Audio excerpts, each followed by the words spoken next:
तो मेरा प्रदोष का फास्ट है और इनसे मंगवाए थे मैंने टमाटर और मिर्ची, क्योंकि टमाटर जो है वो ख़त्म हो गए थे। तो मैंने बोला था देसी टमाटर लाने को, लेकिन ये लेके आ गए सैलेड वाले टमाटर। मुझे सैलेड वाले टमाटर कम पसंद आते हैं। कोई भी सब्जी या किसी भी चीज़ में डालते हैं ना तो वो फ्लेवर नहीं आ पाता है, टेस्ट नहीं आ पाता है। जो कोल वाले देसी टमाटर होते हैं ना वो मुझे बहुत ज़्यादा अच्छे लगते हैं। तो हाय एवरीवन, गुड मॉर्निंग और आप सभी का स्वागत है मेरे नए व्लॉग के अंदर। और यहाँ पर आप समय निकाल के मेरे पास आते हैं, मेरे व्लॉग्स देखते हैं, उसके लिए थैंक यू सो मच। तो यहाँ पर सबसे पहले मैंने क्या किया, साबूदाना भिगो दिया था आज सुबह सुबह, क्योंकि फास्ट होता है ना तो आजकल है ना भूखा नहीं रहा जाता, पता नहीं क्यों। तो वो भिगोया और उसकी तैयारी कर रही हूँ साबूदाने की खिचड़ी की। और साथ साथ में सुबह का टाइम है तो बहुत सारे काम एक साथ चलते हैं। बिल्कुल भी मेरे को टाइम नहीं मिलता है कि सुबह उठूं और कोई एक्स्ट्रा काम करूं। सबसे पहले मेरा किचन का काम रहता है, क्योंकि ये टिफ़िन लेके जाते हैं हस्बैंड। और उसके बाद जो है साथ साथ में सोचती हूँ कि कुछ ब्रेकफास्ट वगैरह भी एक साथ ही बना लूँ। तो अक्षत आया हुआ है तो ब्रेकफास्ट भी साथ में ही बनता है। उसको साबूदाने की खिचड़ी बिल्कुल नहीं पसंद है, लेकिन आज तो मैंने सोचा वही बना के खिला देती हूँ। पूर्वी को बहुत ज़्यादा पसंद है साबूदाने की खिचड़ी। तो जो टमाटर और धनिया ये लेके आए थे वो मैं सारा धो रही हूँ।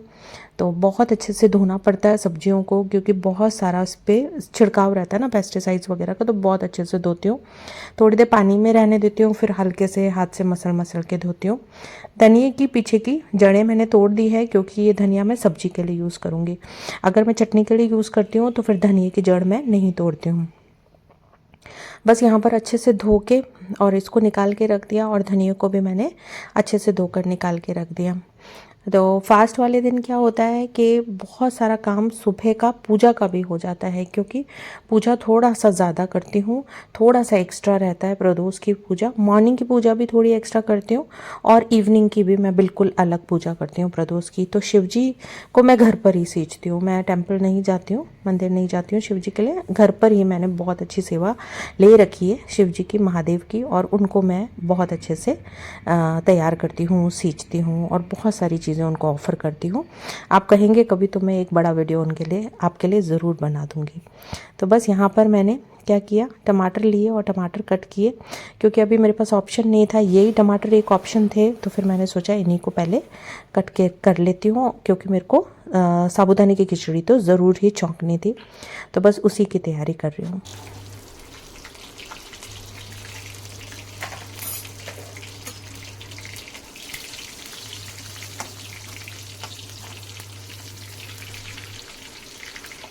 तो यहाँ पर मैंने जो हरी मिर्च है वो लंबी लंबी काट कर जीरे में छौंकी है, क्योंकि यहाँ पर मैं पहले भिंडी छौंक रही हूँ। तो साथ में इनका जो लंच बॉक्स है वो भी जाएगा, तो उसकी भी तैयारी करनी है। वैसे तो बहुत अच्छा रहता है देखा जाए तो कि सुबह सुबह ही मेरा लंच बन के रेडी हो जाता है, क्योंकि जिस दिन सुबह सुबह लंच नहीं बनता ना फिर उस दिन मुझे आलस भी बहुत आता है। आदत पड़ गई ना इतने सालों से, वो मॉर्निंग का ही लंच जो है प्रिपेयर करती हूँ इनके लिए। तो एक जो आदत पड़ चुकी है वो भी बहुत ज़्यादा इम्पॉर्टेंट रोल प्ले करती है मुझे लगता है। संडे कई बार मुझे लगता है कि मैं पूरा दिन ही काम कर रही हूँ, क्योंकि बाकी दिन तो मैं मॉर्निंग में किचन का काम करके फ्री हो जाती हूँ, मुझे लंच की टेंशन नहीं रहती है। मैं लंच बना के बिल्कुल फ्री हो जाती हूँ। और यहाँ पर मैं आलू कट कर रही हूँ साबूदाने की खिचड़ी के लिए। और आलू है ना पतले पतले और हल्के से स्क्वायर, मतलब जैसे अपन काटते हैं ना वैसे हल्के पतले काटे हैं, ज़्यादा छोटे नहीं करे, क्योंकि मोटे आलू काफ़ी अच्छे लगते हैं साबूदाने की खिचड़ी में। घी हम लोग ये पैकेट वाला घी मंगाते हैं, कई बार गांव से भी कोई घी लाके दे देता है तो वो भी बहुत अच्छा रहता है। लेकिन आजकल गांव का जो घी है ना वो मिलता नहीं है जल्दी से। तो साबूदाने की खिचड़ी के लिए मैंने जो है मूंगफली जो हल्की सी सेक ली घी के अंदर, और उसके बाद फिर मैं यहाँ पर ये जो आलू मैंने कट करे थे हरी मिर्च के साथ उसको हल्का सा सौटे कर लेंगे। मतलब इतना अच्छा लगता है अगर आप साबूदाने की खिचड़ी बनाते हो ना, तो आलू इस साइज़ के ट्राई करना एक बार, बहुत अच्छे लगते हैं मुंह के अंदर आते हैं तो। और बहुत मतलब एक एक आलू का फ्लेवर आता है। पहले मैं क्या करती थी, छोटे छोटे आलू काटती थी, आजकल मैंने बंद कर दिया, आजकल मैं थोड़े बड़े आलू काटती हूँ। तो अक्षत की कॉफ़ी रेडी कर ली है मैंने, और वो भी दे के आऊँगी। हमारे इस घर में हवा बहुत अच्छी आती है, चारों तरफ से हवा इतनी अच्छी आती है। तो सुबह का टाइम है, अक्षत को उठाया मैंने, साथ साथ में मंदिर की लाइट ऑन करी और पूजा की तैयारी, थोड़ी सी सफाई अच्छे से करती हूँ मंदिर की। सुबह का टाइम जो है उसी टाइम मैं मंदिर की सफाई वगैरह कर देती हूँ। वैसे कई जने कहते हैं कि ना शाम को भी फ्लावर हटा देने चाहिए जो बासी फ्लावर होते हैं। तो मैंने पूछा था इस्कॉन में एक माता जी थी उनसे, तो उन्होंने तो मना कर दिया। तो उन्होंने कहा था कि नहीं, अगले दिन मॉर्निंग में उठाना। तो मुझे समझ नहीं आता, मैं कंफ्यूज हूँ कि जो दिन भर के चढ़ाए हुए फ्लावर्स रहते हैं वो कब हटाने चाहिए। आप में से अगर किसी को पता है तो मुझे कमेंट करके बताइएगा। तो मैं दिन इस तरह से बहुत अच्छे से सफाई करती हूँ मंदिर की। कभी ज़रूरत होती है तो कपड़ा बदलती हूँ। एक साथ सफाई करना बहुत पूरा दिन लग जाता है, तो एक साथ कभी नहीं करती। जैसे कभी कोई आले की कर ली, कभी कपड़ा बदल दिया, कभी राधा कृष्ण जी की ड्रेस बदल दी, ऐसे करती हूँ। तो अलग अलग मतलब करती रहती हूँ थोड़ा थोड़ा। उससे थोड़ा थोड़ा काम करने से क्या रहता है, हमारे पे ओवर बर्डन नहीं आ जाता। तो ये जितने भी फ्लावर्स है, बेलपत्र है, जो भी सारी चीज़ें हैं, वो सब मैं इकट्ठा कर लेती हूँ यहाँ पर, देखिए इस तरह से। और फिर इसको कपूर डाल के मैं जला देती हूँ। तो उसकी जो राख इकट्ठी होती है ना, वो फिर मैं डाल देती हूँ गमले के अंदर। कोशिश करती हूँ कि स्टील की चीज़ें कम काम में लूँ पूजा में। तो जैसे पीतल की हो गई या तांबे की हो गई, उस तरह की मैंने प्लेट्स वगैरह लाकर रख रखी है। और जिसके अंदर मैं भगवान जी को प्रसाद रखती हूँ, ऑफ़र करती हूँ, वो फिर मैंने चांदी की कटोरी वगैरह निकाल रखी है।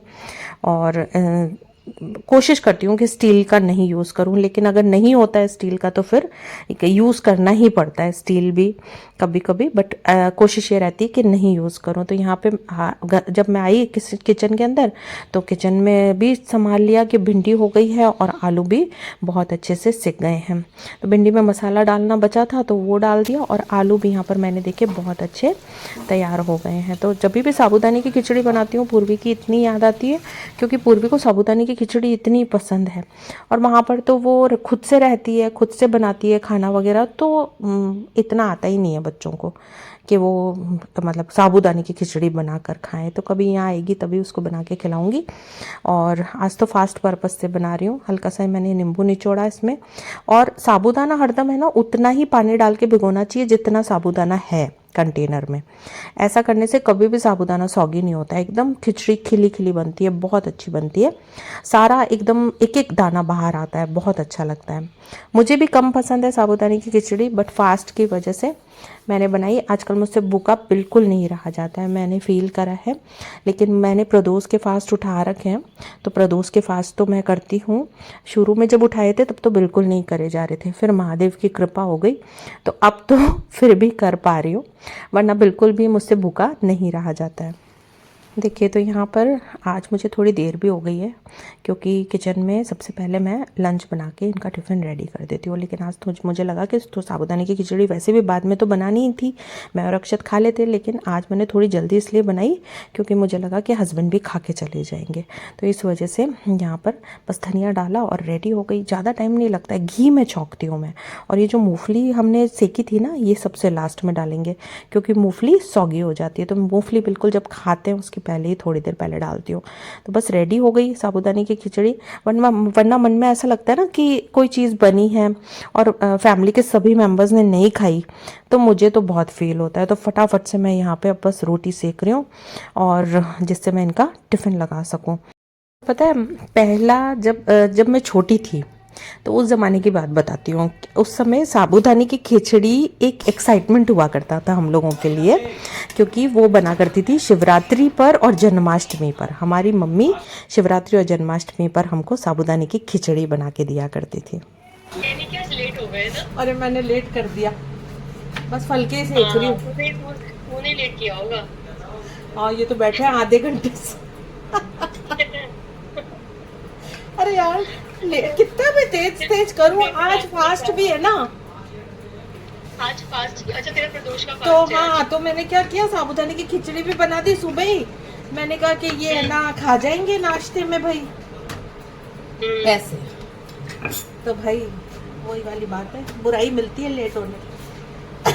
हाँ, वही चक्कर है। दिया तूने पूजा कर ली क्या फिर? नहीं यार, अभी तो केवल मंदिर की सफाई करके आई हूँ। अच्छा, अब तो कपड़ा वपड़ा सब चेंज करती होगी। हाँ, मतलब ऐसे तो हर रोज तो नहीं करती, लेकिन कभी कभी जैसे थोड़ी सफाई कर लेती हूँ, पोंछना वगैरह।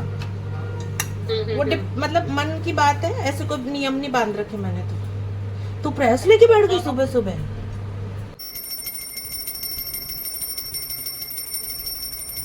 तो यहाँ पर मेरी पूजा हो गई है ना, तो अब थोड़ा रिलैक्स मिला। मेरी फ्रेंड का फ़ोन आ गया था, मेरी बेस्ट फ्रेंड है, और बस गप्पे लड़ाते हैं हम, कुछ नहीं। बहुत अच्छा लगता है उससे बात करना, और फ़ोन नहीं उठाती हूँ ना तो लगाती रहती है, लगाती रहती है, लगाती रहती है कि मतलब कि फ़ोन उठ क्यों नहीं रहा है। तो आज क्या हुआ, आज मेरा फ़ोन, क्योंकि मैं बिज़ी थी किचन में, तो फिर इन्होंने उठा लिया। ज़्यादातर वीडियो कॉल ही करती है मैक्सिमम टाइम, तो हम तो खूब एक दूसरे की शक्ल देख के खुश हो जाते हैं, क्योंकि मैं जो इतने साल गुड़गांव में रही ना, तो वहाँ पर मेरी बेस्ट फ्रेंड बन गई, और बस जान है वो मेरी, इतनी पसंद है मुझे। और हम तो बैठकर बहुत गप्पे मारते हैं, इतना हंसते हैं, इतना हंसते हैं कि मतलब मज़ा आ जाता है। बात करना मतलब पूरी एनर्जी रिचार्ज करना, इतना अच्छा लगता है। तो बस रोटी बनाते बनाते ही उसके साथ बात करने लग गई थोड़ी बहुत, और बहुत मतलब वो बोली कि आज तो बहुत लेट हो गई है तू। तो वाकई में आज बहुत लेट हो गई थी। मेरे सारे काम आज जो है बहुत फटाफट करना पड़ता है, सुबह का टाइम जो है बहुत ही फटाफट करना पड़ता है। मशीन मैं अक्सर सुबह लगा लेती हूँ जल्दी। उस जल्दी लगाने से क्या होता है, जल्दी जल्दी कपड़े सूख जाते हैं। दिन भर का काम जो खिंचा चला चलता है ना दिन भर, वो मुझे बिल्कुल पसंद ही नहीं है। सुबह सुबह अपने 11, साढ़े 11, 12 बजे तक बिल्कुल फ्री हो जाती हूँ, और उसके बाद फिर जो अपना पेंटिंग का काम है और भी चीज़ें हैं वो सब मैं लेके बैठती हूँ और उनको करती हूँ। तो इस तरह से रहती है, जो मॉर्निंग की साइकिल रहती है वो बहुत भागते दौड़ते रहती है। पूजा वगैरह हो जाती है, बीच में मंदिर की सफाई बीच में कर लेती हूँ, घर साफ़ करती रहती हूँ, रसोई के अंदर अगर कोई काम किया है तो फिर उसकी भी हमको वापस से पूरी क्लीनिंग करनी पड़ती है। फिर मेड आती है, तो मेड तो क्या है, अपना बर्तन करके चली गई, क्लीनिंग सुबह मैं करवा ही लेती हूँ मेड से। मैं अपनी पूजा करने से पहले झाड़ू पोछा करवा लेती हूँ मेड से, तो फिर उससे क्या होता है, फिर उसके बाद पूजा होती है, दिया होता है, तो घर के लिए बहुत अच्छा रहता है।